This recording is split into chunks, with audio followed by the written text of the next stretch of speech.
Welcome back, everyone.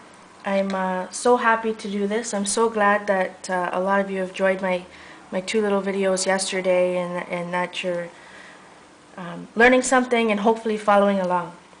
So from where we left off yesterday, if you just saw the video I uploaded a little while ago, I've only added a couple things. I added some gesso. You can see the white areas here.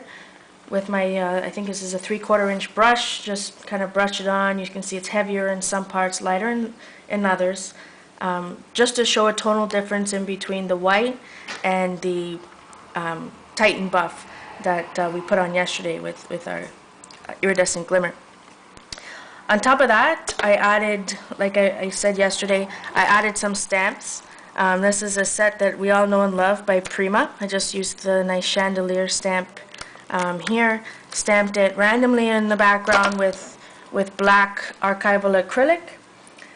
What's important, I'm quickly just going to talk about, is that when you're making a collage or any type of background, and I know you maybe have heard it before, but it's so important to have some of the stamps go off the page. It just helps it look more cohesive. If everything is confined within the space, it kind of looks not strange, maybe that's the look you're going for, but for me it's always great to hang a few things off the edge. It just looks like that this is just a small part of something larger. So from here I want to add a little bit of yellow, some more color. At this point though, because I don't want to have big strokes of yellow, I'm just going to use, I'm just going to dab it on. This is a craft paint because I want it to be a little bit more opaque. Apple Barrel Craft.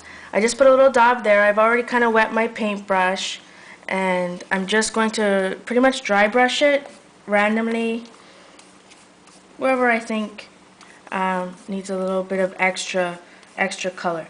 At this point you're like, oh my goodness, it's bright, Paula, what are you doing? But just trust me here, guys.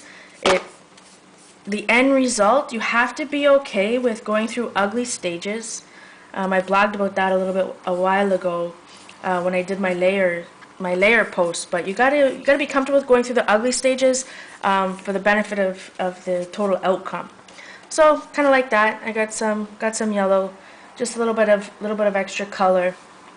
I'm gonna go next into some glaze, and I have here my can't pronounce it, probably going to get roasted later, but quinacridone magenta. So the glaze on top of all these other layers with the gesso and the Titan buff and now the yellow, I should take a paper towel and just kind of dab this yellow so that it dries a little bit. I did bring out my heat gun for when I put on this acrylic glaze. So quickly, sorry, yellow glaze. I'm going to dab on.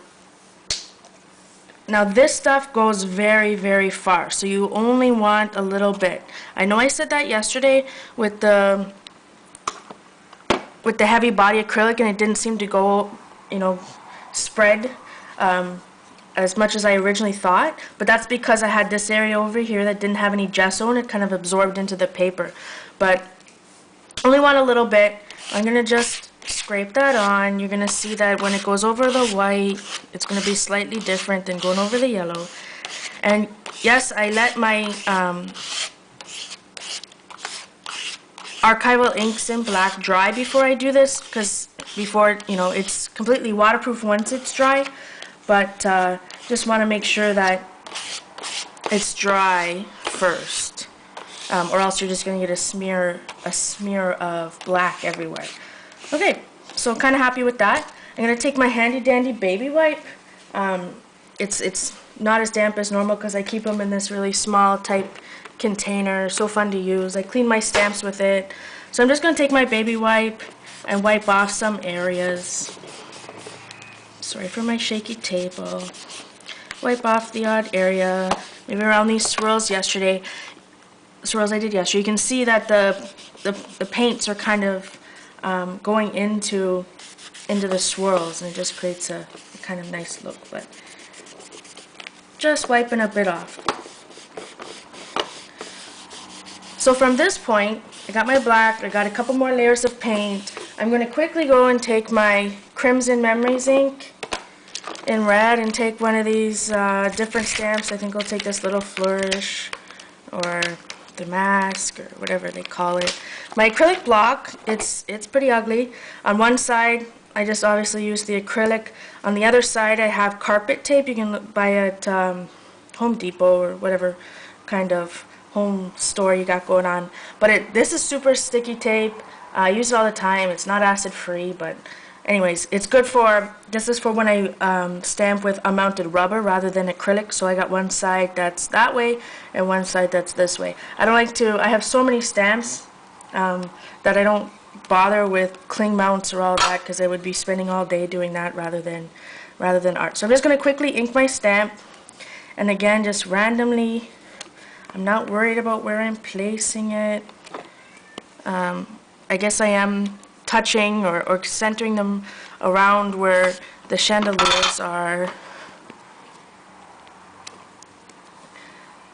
Just randomly. You can off stamp and get different tonal values. Just wanted to add that little extra layer. So now I've got, I'm going to keep this off to the side. Now I've got two kind of wet areas. I have the Memories ink and the Golden Glaze, which is somewhat dry, but I just want to make sure. So I'm going to quickly, I know it's going to get loud, guys. I'm just going to quickly heat this up because we're going to be spraying with some glimmer mist next. So very important.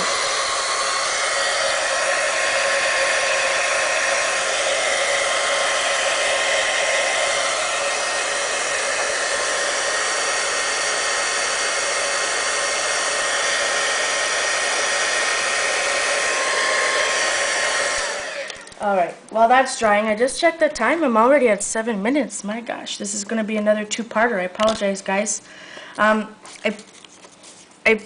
Just before the video, I quickly cut out, or ripped, I should say, some K Syrah paper from K & Company. And I love to add scrapbook paper to my pages. Gives it that fun look. I have lots of scrapbook paper in my stash, so I'm using a glue stick. Like I said in my prior video, yes, there's lots of artist materials and stuff out there, but at the same time I want to show you that you can start art journaling and not have to buy a whole bunch of stuff. You can use whatever's already in your scrapbook stash. So I'm just going to randomly put that there. And next one. As long as you're using a good glue stick, I have not had any problems with anything lifting up. As you can see, I'm putting the glue on the paper as well as on the background of the page. Especially if I'm going to go over with more acrylics and other layers, glue stick for me has worked fine because I guess the other mediums hold it down. But yeah, sometimes I'll bust out my gel medium. It just all depends on how I'm feeling. So, like I said in a prior video, I like to work in three. So I ripped 3 different separate pieces of paper and put them in 3 different spots. Helps your eye move around the page a little bit more.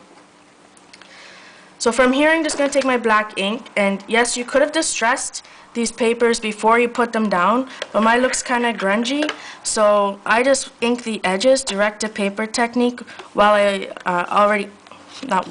after I've already glued it down. You can do it beforehand, you can use your distress tool, you can use our distress inks, whatever you feel like doing, but it's alright if it's already down just to throw some ink down. It doesn't have to be black, it could be the color of your choice. We're already at 9 minutes, so I'm just going to stop it quickly here and go on to the next video so I can show you how to incorporate some glimmer mist and stencils into your pages. So hold on a sec, I'll be right back.